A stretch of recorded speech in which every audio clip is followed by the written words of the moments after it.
waxaynu maanta halkan u joognaa inaynu ku dhawaaqno natiijadii hordhac ahayd ee doorashada golaha deegaanka degmada Ceergaabo.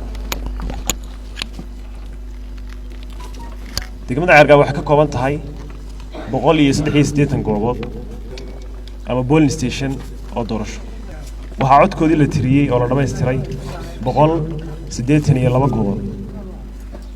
hal goob oo ka maqan waxay kaga maqan tahay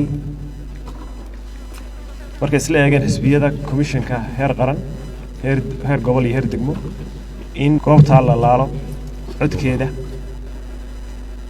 goobtaas waa laasa surad 1 taas waa inta degmada Ceergaabo goobaheedu aad bay kala fog yihiin kala fogaanshaheeda iyo diyaar garowgeedu waqti badan buu nagu qaatay 5 cisho nagu qaatay inaan diyaarino shaqadii doorashada min bilow ilaa maanta ku dhawaaqay. halkan waxaan uga mahadnaqaynaa ciidanka kala duwan ee heeganka u ahaa intii shaqada socotay shaqaale weynka commissionka dhammaantood xisbiyada qaranka oo si aad iyo aad noola shaqeeyay runtii. waxaan si gaar ah uga mahadnaqaynaa Commissioner Cabdiraxmaan Dixood oo min bilow ilaa dhammaad nala joogay shaqadii doorashada runtiina talaya tusaale iyo waxba nala garab taagnaa.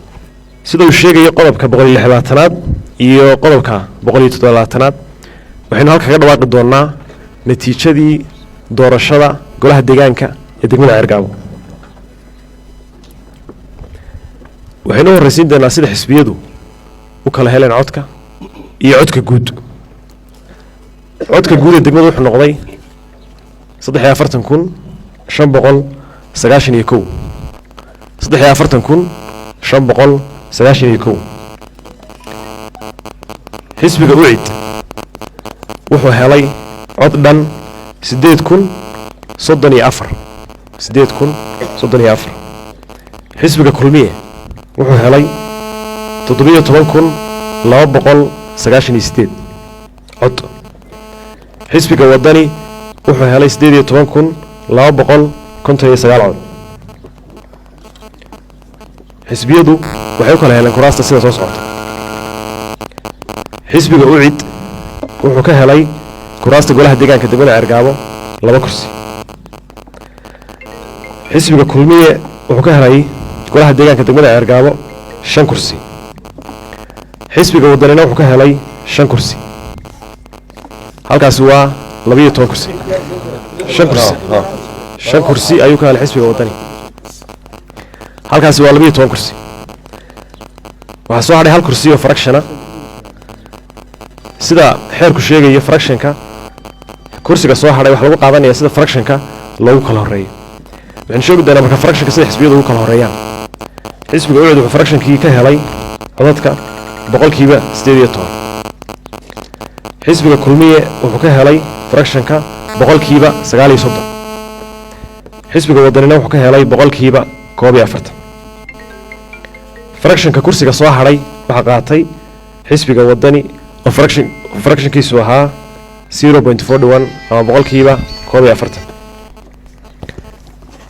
waxaan sheegi doonaa murashaxiinta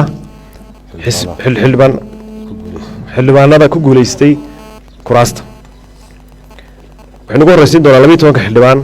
waxaynu ku xijin doonaa xildhibaanka ku soo baxay fractionka. xisbiga UCID qofka koowaad Cabdiraxmaan Maxamuud Maxamed.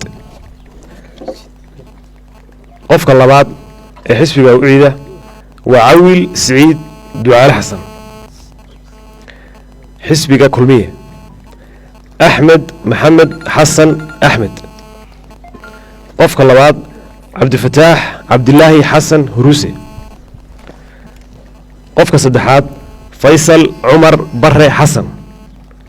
qofka afraad Mahdi Shire Faarax. qofka shanaad ee isla xisbiga kulmiye ah Maxamuud Cawaale Xuseen. intaas waa xisbiga kulmiye. xisbiga wadani qofka koowaad ismaaciil xaaji nuur faarax cigaal qofka labaad yaasiin xasan cabdi maxamed qofka saddexaad waa fu'aad cabdiraxmaan jaamac cali qofka afraad maxamed cabdi xasan cilmi qofka shanaad waa maxamed ducaale shire maxamed waa xisbiga wadani qofka ugu dambeeya xisbiga wadani ee ku soo baxay codka fractionka ah waa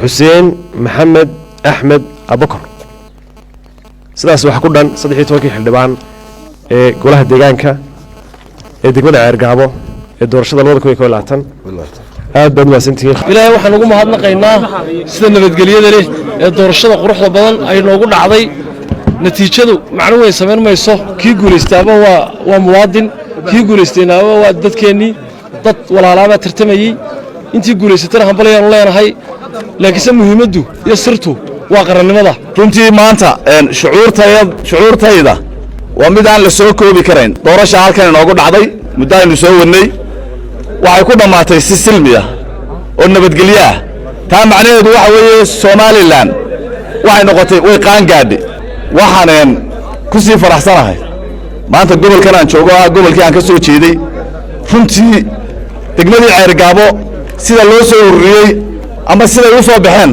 rag wax ku oolay degmada Ceergaabo ay ugu soo baxeen golaheeda deegaanka waxaan ka codsanayaa ragga hadda soo baxay inay halkii ka sii wadaan oo Ceergaabo maanta Ceergaabadan aynu joogno ka sii qurux badan in ilaahay hadduuna gaarsiiyo doorashada dambe ay muxuu ahaa aynu ku gallo haddii ilaahay yiraahdo halka waxa lagu soo jeeday maalmo badan waxaan horta aad iyo aad ugu hambalyeeynaa hawlwadeennada hadday tahay commissionka iyo hadday tahay heer maxaan ku raahdaa degmo iyo hadday tahay bilayska iyo hadday tahay militariga dhammaan nagala qayb qaadanayay soo jeedkii faraha badnaa tacabkii faraha badnaa ee aan halka ku gallay natiijadaana insha allahu tacaala waxaan rajaynayaa inay ku qancaan ka dhacay na wuxuu u dhacay waa qarankiisii beri ka maalin baa laga yaabaa inuu mar labaadka soo noqdo ka maanta soo baxayna mas-uuliyadda saaran waxa weeye inuu Ceergaabo sida ay tahay degmada Ceergaabo inuu ka bedelo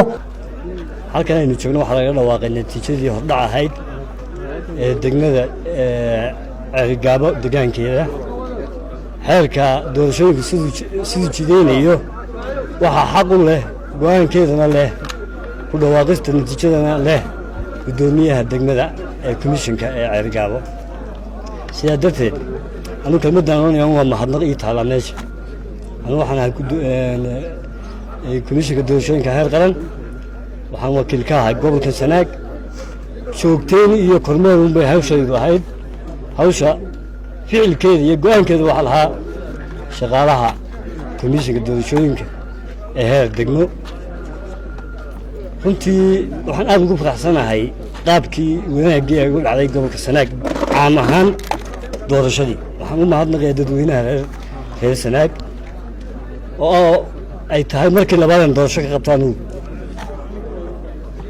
oo markaa hore iyo maanta aan ka mahadnaqayo siday u galeen doorashada runtii Somaliland waa la eegi waa doorasho ugu cusub baahed waa doorasho laba sanduuq yaaleen waa doorasho wakiilo iyo deegaan ay dooranayeen caalamka indhuhu nagu hayay inaga lafteenu waxa iska dhaadhicinaa laba doorasho ma wada qaban kartaan laakiin maanta xaqiiqoobay in dadweynaha reer Somaliland ay u bisil yihiin inay laba iyo saddex sanduuqba ku codan karayaan waxaan u mahadnaqayaa madaxda gobolka ugu horeeyo rasaabka gobolka taliyaasha ciidanka amniga ee gobolka Sanaag sidii muddo iyo miisaanka lahayd uga shaqeeyay nabadgelyada waxaan marnaba ilaaway saddexda xisbi qaran madaxdii ka socday heer qaran ee task force-ka xubnaha saddexda xubnood ee gobolka u qaabilsan xisbiyada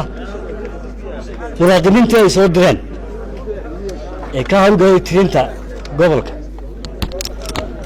oo u soo jeeday in ka badan mararka qaarkood 40 saacadood u soo jeeday si ay natiijada uga gaaraan mahadnaq weyn oo balaaban baan runtii u hayaa la soo jeedinayaa waxaan ku hambalyeeyaa gobolka Sanaag caam ahaan sida wanaagsan ay doorashada uga qayb galeen insha allahu tacaala wixii baarlamaankana kale dibba heer gobol ayaa soo go'aamin doona oo sidoo kale ugu dhawaaqi doona iyaguna goobtan oo kale oo fagaara way qaadanaysaa doorashadu dee daqiiq go'aankeeda laguma gaadho way qaadanaysaa maalin iyo labada marka dadweynaha aad baan ugu mahadnaqaynaa ha samraan hana ku samraan natiijadaas la shaaciyey